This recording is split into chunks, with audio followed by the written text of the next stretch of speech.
Alright, so this is a demo video for people who might be confused about BSM or might be having some problems with it. If you're looking to download it 1.1, you can go to releases on the repository and download bsm.exe.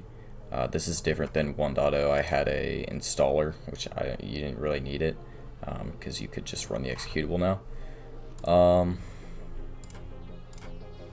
Running the executable, it's going to ask you for elevated privileges. This is so that it can move the files from a protected folder to BSM's folders, so it can manage them.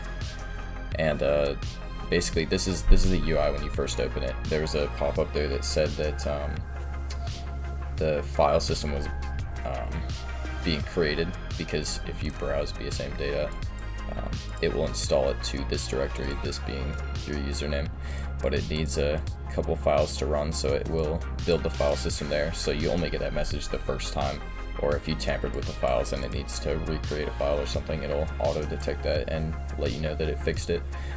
But when you first launch it, the first thing you should do is make sure this path is correct. It's the path to your Boneworks save data, and that folder should look like this. It should have your all of these files, like the resources.dat and these Unity folders in it. But once you verify that that's correct, the first thing I would do is create a profile. So just type in a profile like personal save or something, create a profile, and it should back up your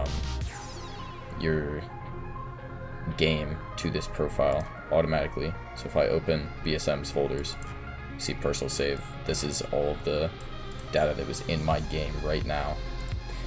Just to be sure that you can save your game to the profile. And if I wanted to, let's say I found a profile online that I wanted to have as a separate one, like I found something that had everything unlocked, I would make maybe like a sandbox profile here. And then if I open the BSM data, I go to my sandbox folder. Once again, since I just created this will be a copy of my game right now. I can just get rid of this, and let's say this is the one that I found. I can extract it,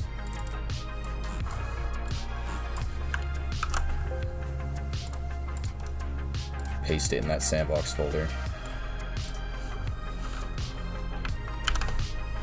and then now that I have all of that replaced, if I want, I can load this sandbox profile to my game.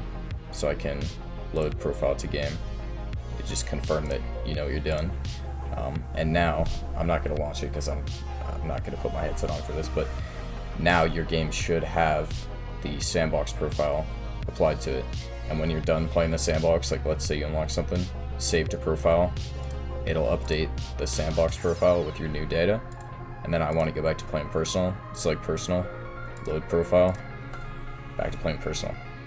And it's that simple. If you need to validate your file system for whatever reason, you can do so under options. There's a dark theme, just for fun.